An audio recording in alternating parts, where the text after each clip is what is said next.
Hi, Rashonda here. We are reading Hagar's Daughter by Pauline Hopkins. There is a lot of doings going on, and we are on chapter 29. Meanwhile, there was mourning at the Bowen mansion, for the joy of the house had fled with Jewel. Mrs. Bowen sent for the family lawyer and then went to bed. Trouble was wearing her out, and there was danger of her becoming a confirmed invalid. Mr. Cameron put the machinery of the law in motion to find the missing girl, but there progress seemed to end. Now the sorely tried mistress discovered what a treasure she had in the maid Venus. The girl was everywhere, attending to the business of the house and waiting on the invalid mistress. She visited the jail with news for the restless, unhappy man confined there. Never seeming to weary in well-doing, Venus preserved a discreet silence concerning the letter received on the night of the abduction, but the brain of the little brown maid was busy. She had her own ideas about certain things and was planning for the deliverance of her loved young mistress. When Jewel had been absent about 2 weeks, Venus asked leave to pay her mother a visit one evening.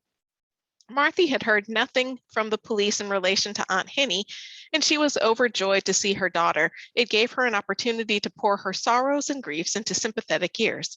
She bustled about the neat kitchen, setting out the best that her home afforded for supper, and Oliver dropped his books in honor of his sister's visit, making it a festival. When the meal was on the table, smoking hot, corn pone, gumbo soup, chicken and rice, and coffee of an amber hue, the children ate with gusto. The mother's eyes shone with happiness as she watched their enjoyment, pressing upon them at intervals extra helps. Have some more this gumbo soup, my baby.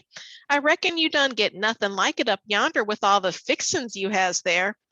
Well, my lord, ma, I won't be able to walk to the cars if I keep on stuffing myself, replied Venus as her mother filled her plate again with the delicious soup. Say, Venus, broke in Oliver with a grin on his mischievous face, who's the good-looking buck that came to the end of the street with you the last time you were home? What's that? Cried Marthy sharply. Oliver laughed and clapped his hands. Ma's like a hen with chickens. She's afraid of the fellows, Vinny.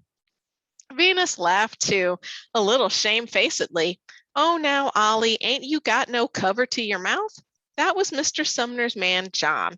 I had to see him about a message from Mrs. Bowen to Mr. Sumner, and so he was polite enough to come with me to our street, it being pretty dark. That's all right, said Marthy in a relieved tone. Mr. Williams is a perfect gentleman.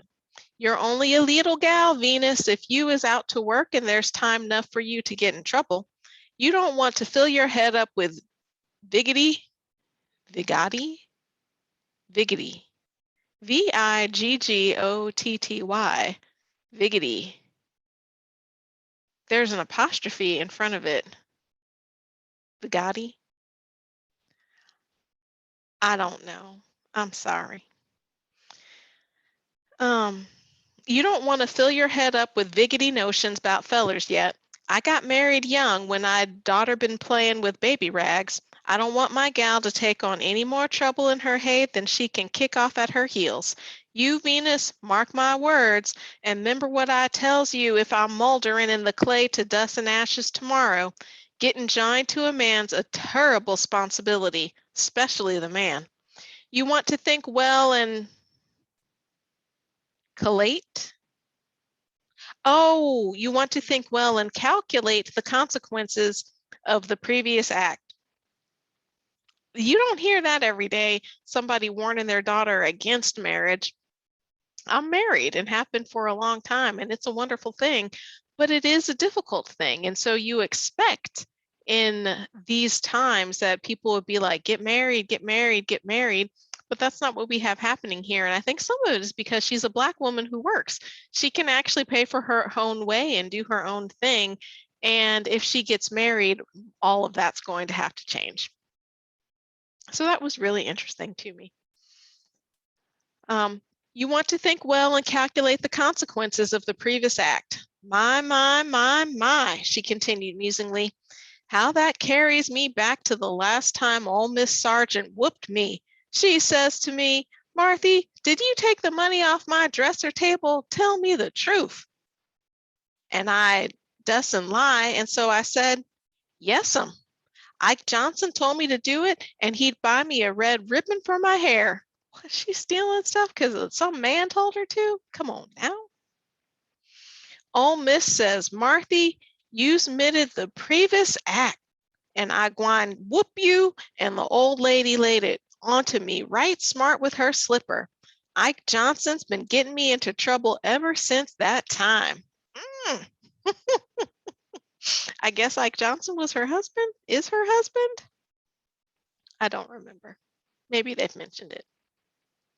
Oliver, when you was born and I found you was a man-child, I said to myself, Lord, how come you let me bring one of them mule critters into the world to make trouble for some poor woman?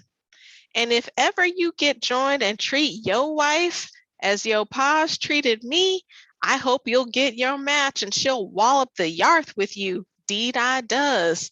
Okay, so yeah, Ike Johnson is her husband, and at least he's their dad, and he's apparently no count.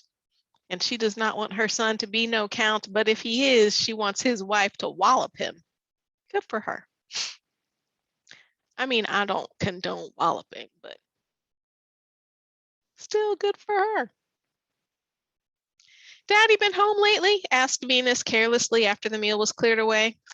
No, child, he ain't, replied her mother. He was home, let me see, just before the first of the month.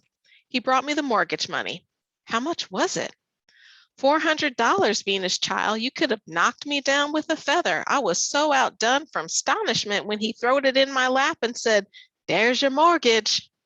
Now, Ma, where'd he get all that money? I'd like to know. He never got it honest. That's my belief. Yes, I reckon he did, honey, this time. General Benson give it to him. Your granny asked the general about it way in the winter. Exclaimed Venus. He ain't been home since. General's bought a plantation out of Baltimore a bit, and your pa's hoping to fix it up. I reckon he'll be there about all summer. He took a few clothes and things with him when he was home. Venus looked at her mother intently, but remained silent. Clearly, Venus's wheels are turning. My wheels are turning. Your wheels are turning. The plot continues to thicken. Dear, dear Venus, Marthy continued, beginning to cry, if I only knew where was your granny or what had come to her, I'd be a happy woman this night.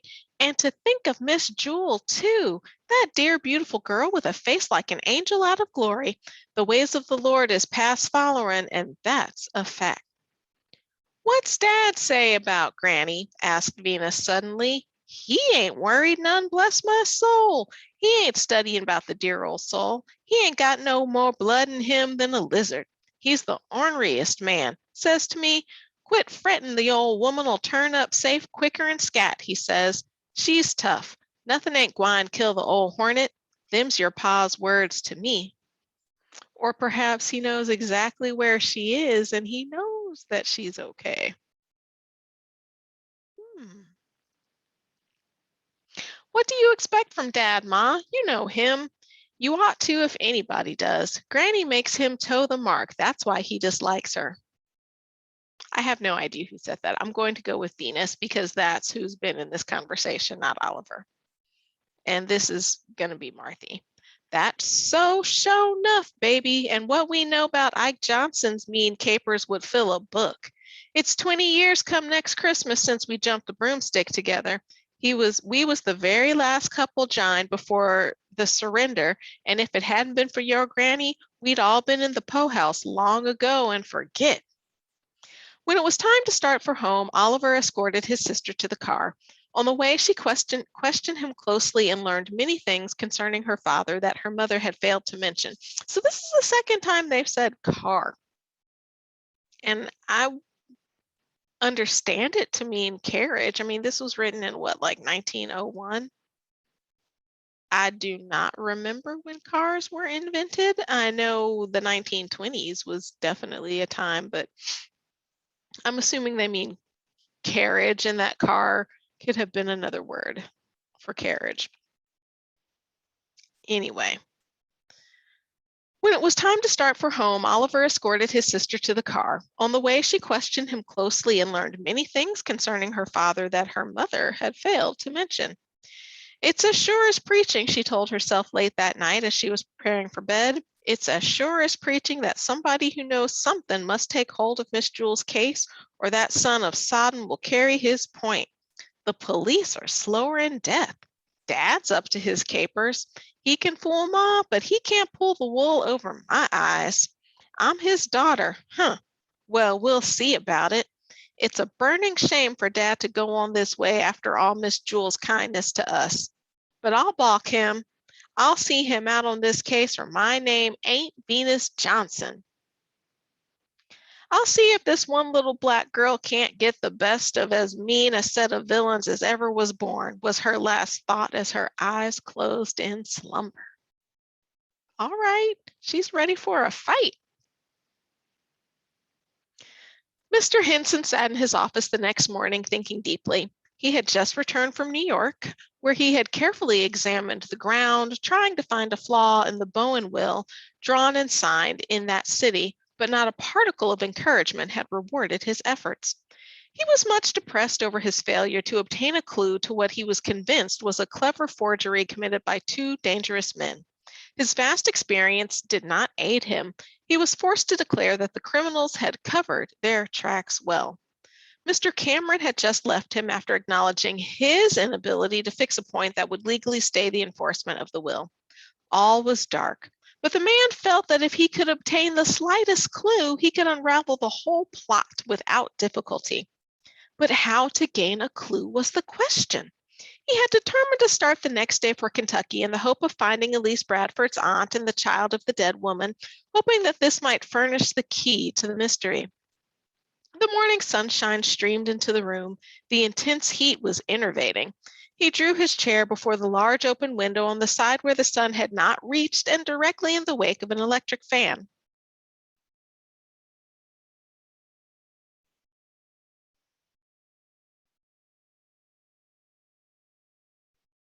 Okay, I can get with that. The electric fan kind of threw me off. Like, I know we've had gas lamps. Have we had electric lights?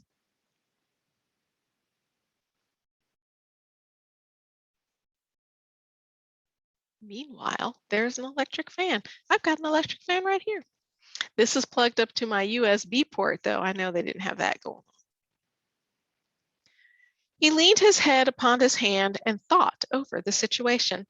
All his efforts had been to ascertain if there were any real grounds for the suspicions which had been aroused in Miss Bowen's mind, and which his interviews with Sumner had confirmed. The news of her abduction had come as a distinct shock to him when it was given him upon his return from New York.